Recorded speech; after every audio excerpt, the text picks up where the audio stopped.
जब जब बात आएगी भाइयों के प्यार की, प्रेम की, विश्वास की और समर्पण की, तब ये धरा, ये दुनिया भगवान श्री राम और उनके भाइयों को याद करेगी, उनके नाम का सुमिरन करेंगी। ये बात कहते हैं श्रीमद् रामायण में शिव शंभू। और दोस्तों, सच कहते हैं, जो हमने देखा कि क्या प्रेम है भाइयों का, कितना समर्पण है, कितना त्याग है। और इसी प्यार, प्रेम और समर्पण की बदौलत पहुंच जाता है तमाम मुश्किलों को दरकिनार करता हुआ भरत राम के सामने। अपने भाई राम के पांव छूता है। भाई राम भरत को गले लगाना चाहते हैं मगर वो मना कर देता है, कहता है कि मैं पापी हूँ, आपके गले लगने का सुख नहीं, बल्कि मुझे तो आप बुरा भला कहिए। लक्ष्मण से कहता है कि लक्ष्मण, उठाओ ये धनुष और मेरे आर पार कर दो।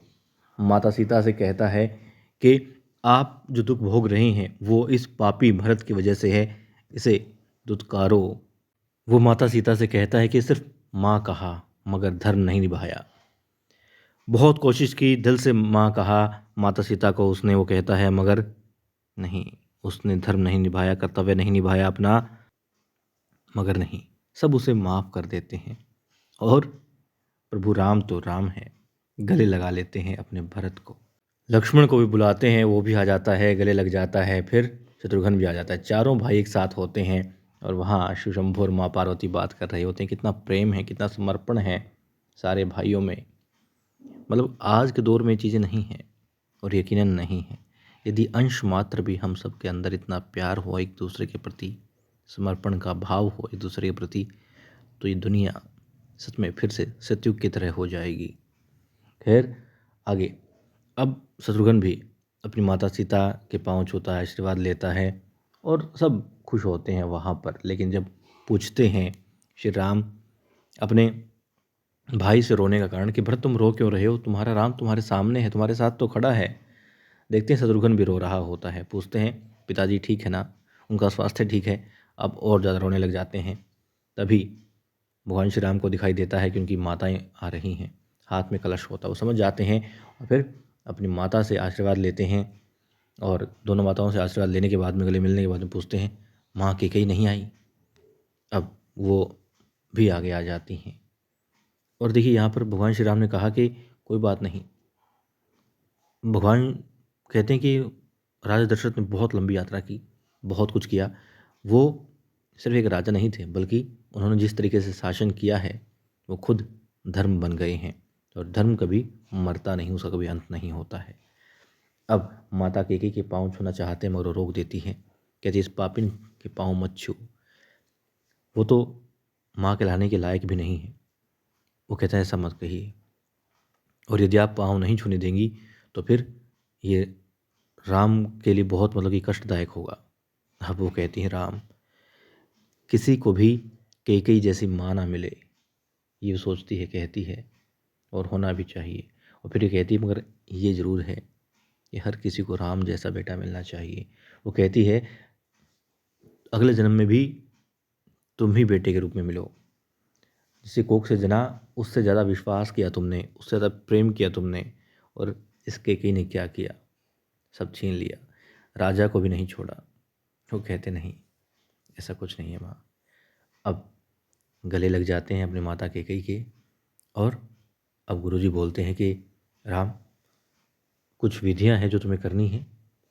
तुम्हारे पिता की जो राख उसे प्रभावित करो। अब उसके पिता यानी राजा दशरथ की जो अंतिम यात्रा की विधि होती है वो पूरी की जाती है। उसके बाद में चारों भाई फिर से एक होते हैं, बचपन भी याद कर रहे होते हैं, और किस तरीके से बचपन में एक साथ खेले हैं वो याद करते हैं। किस तरीके से राजा दशरथ ने उन्हें बचपन में उनके साथ में अपना समय गुजारा वो याद करते हैं। अब एक सैनिक आतर बताता है प्रणाम करके कि राजा जनक आए हैं। अब कुटिया में वापस जाते हैं सभी लोग, राजा जनक को देखते हैं, वो अपनी बेटी को देखते हैं, प्रणाम करती हैं बेटी भी और राम भी। उसके बाद में वो कहते हैं कि सोचा नहीं था खैर ये सब हो जाएगा, महल से तुम सीधी यहाँ आ जाओगी, कोई बात नहीं, मगर तुम्हारी माता का संदेश लेकर के आया हूँ। और संदेश ये बताते हैं कि वो चाहती हैं कि राम ठीक है लक्ष्मण आ गए हैं यहाँ पर, मगर जैसे तुम्हारी बहनें वहाँ हैं वैसे तुम्हें भी बहनों के साथ में होना चाहिए, भाई भाई के साथ में, बहन बहन के साथ में। अब वो मना कर देती हैं। राजा कहते हैं चलो मेरे साथ चलो तुम। वो कहती नहीं, कि वो कहते हैं माता को कहना, एक तो माता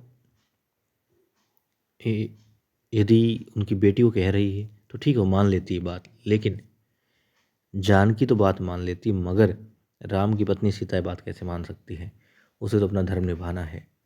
राम भी कहते हैं कि स्वेच्छा से आई है मेरे साथ में और मैंने इसकी इच्छा का मान रखा है, और यदि आपके साथ जाना चाहे तो राम कहते हैं वो अब भी इस इच्छा का पूरा सम्मान करेंगे, मान करेंगे।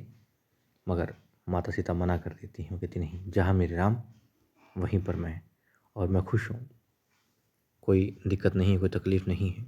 मगर भरत कहते हैं कि भाई आप यहाँ नहीं रह सकते, आपको चलना ही होगा, वहाँ पूरी अयोध्या आपका इंतज़ार कर रही है, आप उसे तो अधर में नहीं छोड़ सकते। अब राम अयोध्या तो नहीं लौटेंगे अभी, ये हम सब जानते हैं, लेकिन किस तरीके से अपने भरत को समझाएंगे, मनाएंगे, उसे वापस अयोध्या में जाकर के राज करने के लिए कहेंगे, राज्य चलाने के लिए कहेंगे। क्योंकि गुरुवर तो जानते हैं सारी बातें, लेकिन कुछ आचार्य और भी हैं, मुनि और भी हैं जो कहते हैं कि राम, किसी भी वचन से बड़ा राज्य होता है, राज्य का पालन करना होता है, तो तुम्हें जाना चाहिए, अयोध्या के बारे में भी सोचना चाहिए। अब क्या सोचेंगे, किस तरीके से समझाएंगे भरत को, और पूरी रूपरेखा बना करके भरत किस तरीके से जाएगा, कैसे भगवान श्री राम की चरण पादुकाएँ ले करके वो उनके सहारे राज्य चलाएगा, देखते हैं।